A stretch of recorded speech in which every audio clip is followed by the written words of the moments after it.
Well, welcome back to the Facebook page. This is Dave Tubman, the author of Jimmy Hoffa is Missing the Gap. You'll notice my voice is a little froggy. I'm drinking my electrolytes and trying to recover from a flu. You guys have waited a long time to get into these questions and answers. I'm going to read the very first email that I got from I'll mention his first name until he has a chance to mention his last name on his own. But he did say these guys are all dead and he has no problem with it. But I wanted to get something out because I've been promising it for weeks. And my source and I have had some issues. I'm on the fringe of my phone reception, so between him and I, we lost some of the audio. I did take some transcripts of the last call, but we got over 4 hours I've got to sift through. But let me first go through the questions that I've received on this page that a handful of people posed. I'll just mention the initial of the last name. I didn't ask for permission to use their whole name, but if you want to claim it, go ahead and post a comment. So George K. asked, what was Central Sanitation watched by the FBI after Hoffa disappeared? Was there an FBI search, either with dogs, or were you there when they came by, if they came by?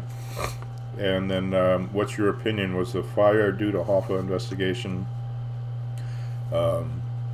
Before you told me about money problems and backed up inventory, possibly underlying reasons for the fire. The next one is from Bruce, initial S. Said, do you know anything about the drivers or who may have driven the one that was parked at the Raleigh house on July 30th? And I guess I'm going to be asking him more about all these questions, but I just want to give you an idea of what these questions are going to be like. And I'm going to keep the overall presentation to definitely under 30 minutes, hopefully more like 20. Eric, initial S, asked, who torched the place? Why was it done? Does he remember when it was? Did anyone talk about Hoffa being disposed of there? And does he think he was disposed of at Central? Does he remember what mob guys were there in July? And I do know the answers to some of these, but I'm going to re-pose these questions when he says we can talk this Wednesday. Again, he said he was sick, he fell and hurt himself, his daughter was sick, so trying to give him as much leeway as possible. He may not answer or want to, but those are some general thoughts. Look forward to seeing it, Eric. Then William, initial C, asked about the mob activity at Central Sanitation and Tri-County. And if searched, could cadaver dogs pick out something, or is it a needle in a haystack? And he did not work for Tri-County, but he does know how it became waste management and Central Sanitation, and it actually says so in this first email, which I'm going to let the computer read for you, so it's not just my voice you're listening to. Seems like the fire is the key question, or fires.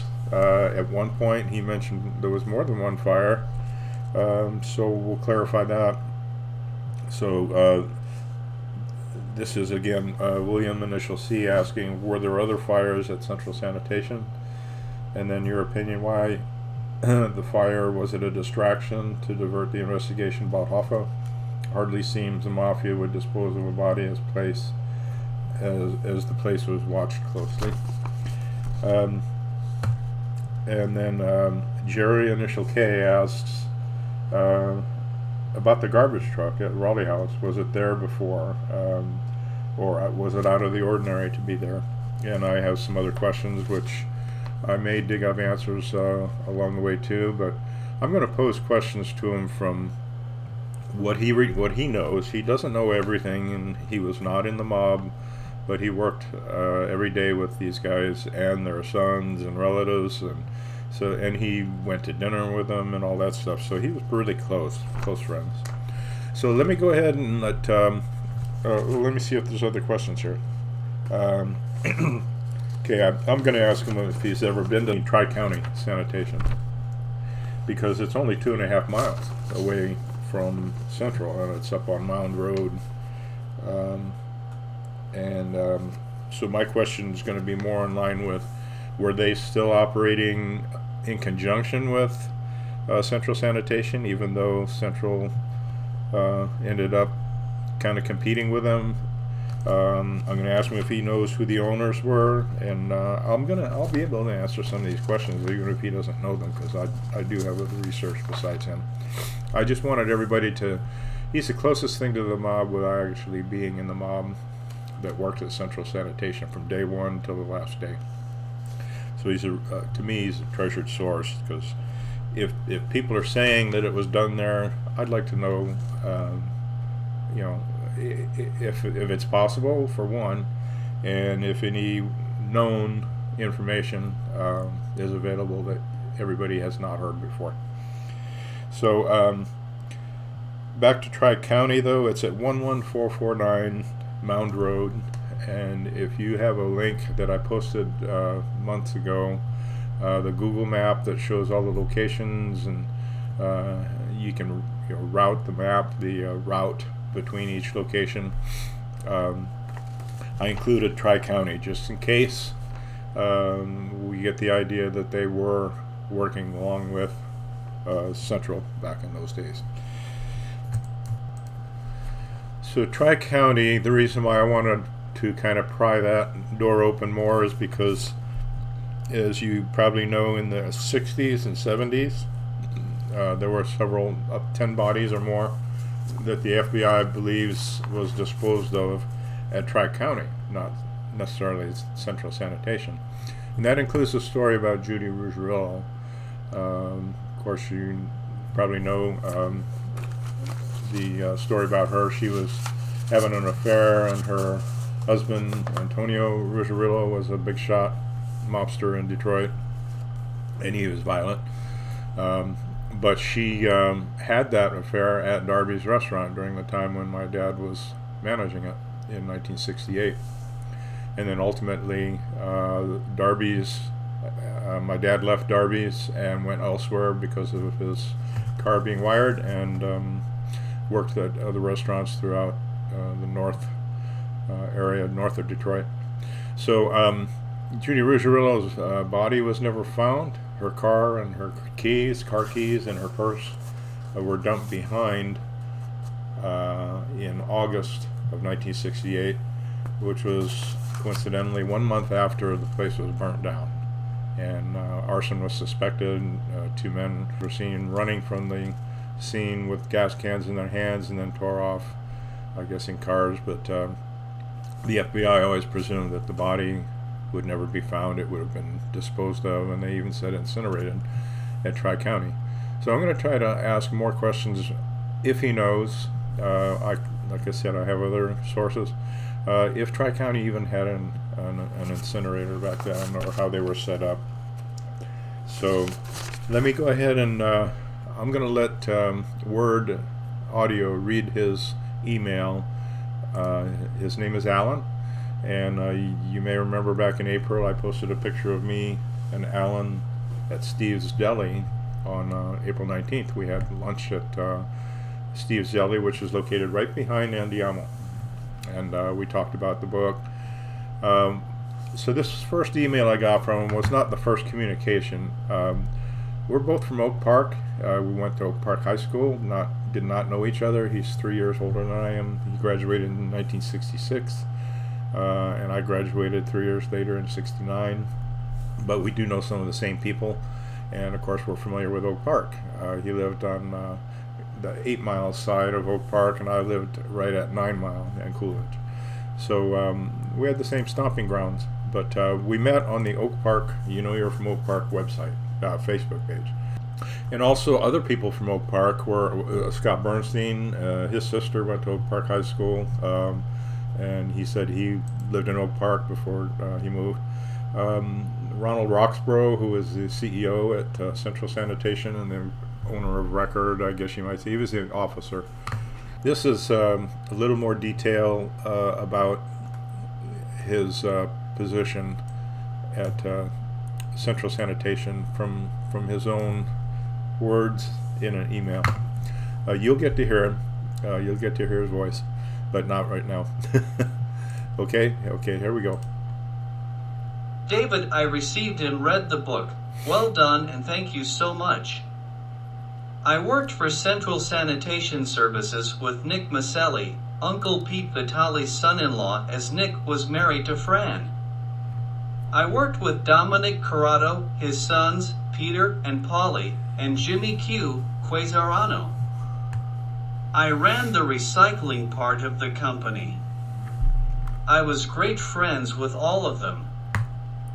They owned Tri-County Sanitation and sold it to Waste Management, then took all of the accounts away to open Central Sanitation. When Hoffa disappeared, FBI agent Alex Alexander wanted to interview me. The crew at Central got nervous and sent me to their attorney, Buffalino. He wanted me to come back to record the interview, but never did, nor did I ever meet with Alexander from the FBI. They had card games and drank J&B as many of their friends stopped by. Quasarano and Vitali were ordered not to be present at Central Sanitation.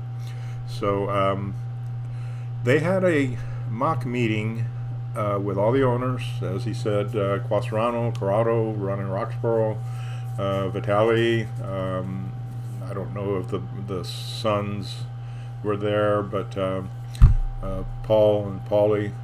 But he did say that they were going to drill him and just find out what he would say if the FBI asked him questions about what he knows.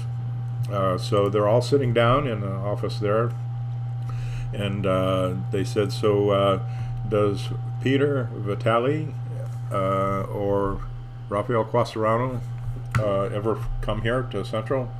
And he said yes. He said they all stood up with their hands up in the air and said, no. That's the very answer they didn't want him to say, because they were ordered not to be on the premises. And but they were every day. So I don't know if that they had kind of a in-your-face presence, because they knew the FBI had eyes on them. And we'll know more about what he experienced while he was there here in the coming posts. But I want to share this one because it was the first time he opened up. Later he'll tell me a couple of things, and I'll have to get clearance that it's okay to mention. But his last comment to me on our last couple of phone calls was, "Oh, I don't care. I got nothing to hide. These guys are effing dead or not around anymore."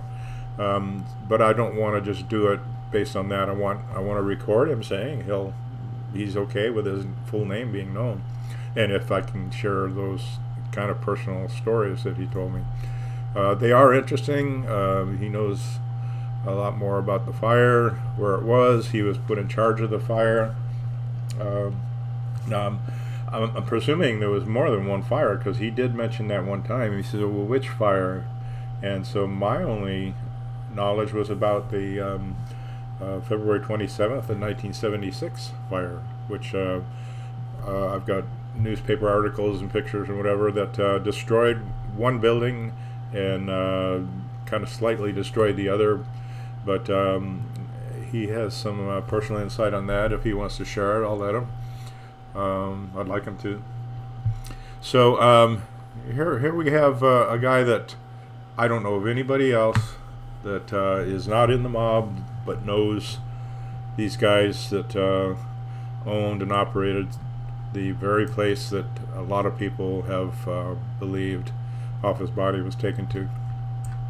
Now, I'm not going to push the conclusion that his body was taken to Central Sanitation. There's other things to know, and Tri-County may have been operating alongside of Central Sanitation.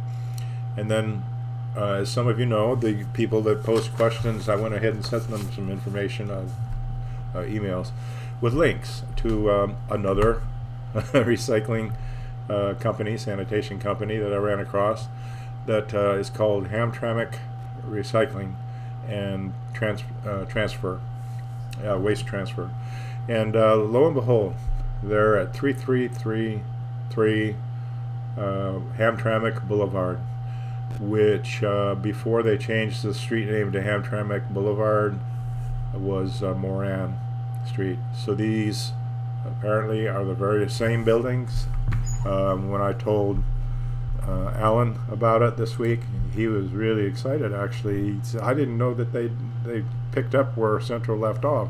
He asked who owned it, and I'll go ahead and put the website for those that I didn't already give the information to, the link. But they're up and running. There's several people that are on. They only mention them by first name on their website. They have pictures of what the place looked like inside the building, outside the building, aerial shots of all the materials that are just piled up outside of the one building, and then trucks that are backed into the other building that they would load these bundles that were rectangular in size, weighed over 1,000 pounds. I think well over 1,000 pounds, and so they would have to load them with forklifts. They'd store them inside the building, or they would load them on a rail car, which was on a spur inside the building. And then they also had truck bays where they had big semi trucks that would take these and transfer them elsewhere to paper mills. But I'll give more on that information. But I've already asked them if I could interview them by phone. I've asked George if he would be interested in going to see them, because he lives in the same town, Hamtramck. So let's see how that develops. So far, it was Friday, and it was a voice message and email that I sent.